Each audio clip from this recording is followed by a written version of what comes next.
నమస్కారం అండి. నా పేరు శేషభట్టర్ స్వామినాథాచార్యులు. నేను భగవద్గీతా విద్యాలయం ఓరియంటల్ ఉన్నత పాఠశాలలో సంస్కృత ఉపాధ్యాయునిగా ఒక 35 సంవత్సరాలు ఉద్యోగం చేశాను.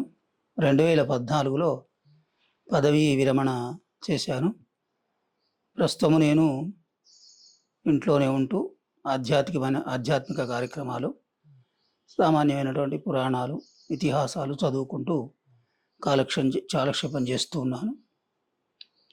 ఇప్పుడు మనకు సంస్కృత భాష యొక్క ఔన్నత్యం, గొప్పతనం, మరి అది సంస్కృత భాష ఇప్పుడు ప్రస్తుత పరిస్థితుల్లో అవసరమా, ఈ అంశాల గురించి మరి తెలుసుకోవాలనేటువంటి ఉత్సాహంతో ఉన్నారు. సంస్కృతం అనగానే చాలామందికి ఏమిటంటే ఒక అపోహ ఉన్నది. అబ్బో, ఇది చాలా సంస్కృతం కఠినమైన భాష, ఏదో బ్రాహ్మణులు, రాజులు, దేవతలు మాట్లాడేటువంటి అపోహ చేత దాని మీద నిర్లక్ష్యం అనేది ఒకటి వచ్చేసింది. అంటే భయం అనేది ఒకటి పట్టుకున్నది. కానీ సంస్కృతము చాలా సులభమైన భాష. అది దేవభాష, అంటే దేవతలు మాట్లాడే భాషే. కానీ పూర్వకాలంలో దేవతలు, బ్రాహ్మణులు, రాజులు, సామాన్యమైన జనులు కూడా మాట్లాడడానికి అత్యంత సులభమైనటువంటి భాష సంస్కృత భాష. మనకు 4 వేదాలు ఉన్నవి. 4 వేదములు: ఋగ్వేదము, యజుర్వేదము, సామవేదము, అథర్వణ వేదం. ఇది వైదిక వాంగ్మయం, వేద వాంగ్మయం అంటారు. దీన్ని వైదిక వాంగ్మయం అంటారు. ఈ వేదాలన్నీ కూడా సంస్కృత భాషలో అవి రచించబడ్డాయి. కాకుంటే అప్పుడు వేదవాంగ్మయం అనేది చాలా ఋషులు, మహర్షులు దాన్ని వేదాధ్యయనం చేస్తేనే అది అర్థమయ్యేది. వేదంలో ఏం చెప్తున్నారు అంటే, వేదం అంటే తెలుసుకోదగినది, ఏది మంచి, ఏది చెడు, ఏది చేయాలి, ఏది చేయకూడదు, ఇవన్నీ కూడా మానవులకు సంబంధించినవే. దాన్ని బట్టి వేదం ప్రమాణం. మనకు ఏదైనా కూడా వేద ప్రమాణం, వేదాన్ని బట్టే మనం చేయాలి. శాస్త్రం ప్రమాణం, వేదం ప్రమాణం, పురాణం ప్రమాణం, కావ్యం ప్రమాణం. అట్లాగే వేదముల తర్వాత మనకు పురాణాలు వచ్చినవి. పురాణాలలో ఇంకా సరళమైన భాష. అటు తర్వాత కావ్యాలు, కావ్య భాష ఇంకా మధురంగా ఉంటుంది.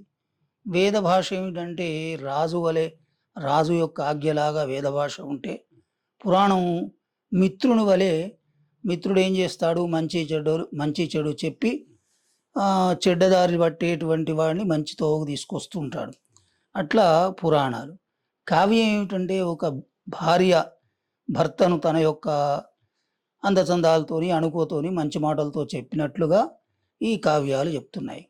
మనకు ప్రప్రథమైనటువంటిది వాల్మీకి రామాయణం. శ్రీమద్ రామాయణం సంస్కృతంలో ఆది కావ్యం అంటారు. ఈ రామాయణము సంస్కృతంలో రచించబడ్డది. మనకు ఆది కావ్యమే ప్రమాణం, వాల్మీకి రామాయణం. ఇది చాలా సరళమైనటువంటి భాష. సంస్కృత భాషలో అత్యంత తేలికైనటువంటిది శ్రీమద్ రామాయణం. అటు తర్వాత భారతం, భాగవతం, భగవద్గీత. ఇవన్నీ కూడా మన యొక్క భారతీయ సంప్రదాయానికి చాలా అవసరమైనటువంటివి. కాకుంటే ఈనాటి కాలంలో ఆంగ్ల మాధ్యమాలు ఇవన్నీ చదువుతున్నారు, చదవనివ్వండి.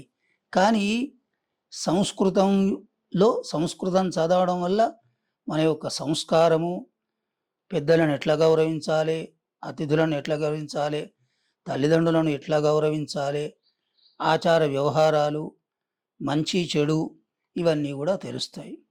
ఇంకొకటి ఏమంటే, మనం ఇప్పుడు సంస్కృతము అంటే మన యొక్క జనజీవనంలో సంస్కృత భాష చొచ్చుకొని పోయింది. సంస్కృతము లేకుండా మనం ఏ ఒక్క పదము, ఏ వాక్యము మాట్లాడలేము. సామాన్యంగా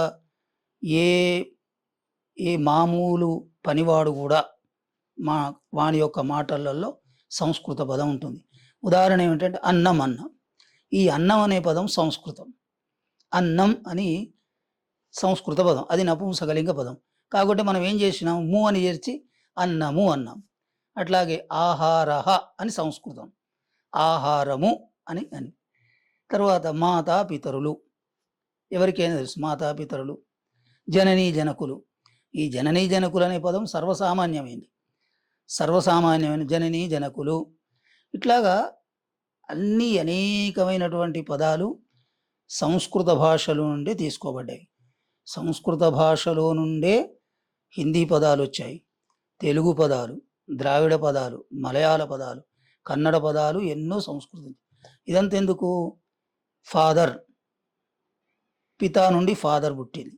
ఇంగ్లీష్లో మనం పితా అంటున్నాం, ఈ పితానే ఫాదర్ అన్నాడు. సిస్టర్, స్వస నుండి సిస్టర్ పుట్టింది. భ్రాత నుండి బ్రదర్ పుట్టింది. మాత నుండి మదర్ పుట్టింది. దీన్ని కాదంటారా? సామాన్యంగా కలుస్తూనే ఉన్నది కదా. అందుకని ఇది మనకు తెలియక ఇది ఏదో కొత్త పదం, కొత్త పదాలు అనుకుంటున్నాం. కానీ విహారము అంటున్నాం, సంస్కృత పదం. పరిహారము అంటాం, సంస్కృత పదం. మంచః, సంస్కృత పదం. ఇట్లా మనకు తెలియకుండానే ప్రయత్న, సంస్కృత పదం. వినోదము, ఉద్యానవనము, ఇవన్నీ సంస్కృత పదాలే. మనకు తెలియకుండానే సంస్కృత పదాన్ని, సంస్కృత పదాలతోనే మనం మాట్లాడుతున్నాం.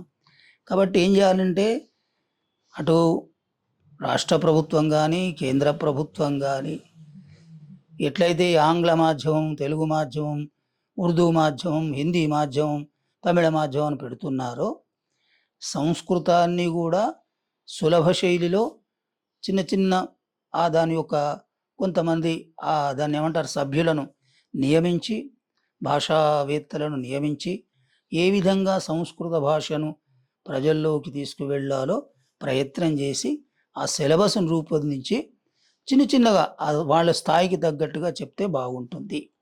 ఇదంతెందుకు, కంప్యూటర్ పరిజ్ఞానానికి కూడా సంస్కృతమే అవసరము. సంగీతానికి సంస్కృతమే అవసరం, సాహిత్యానికి సంస్కృతం, డ్యాన్స్కు సంస్కృతమే అవసరం, ప్రతిదానికి మనకు సంస్కృతమే అవసరం.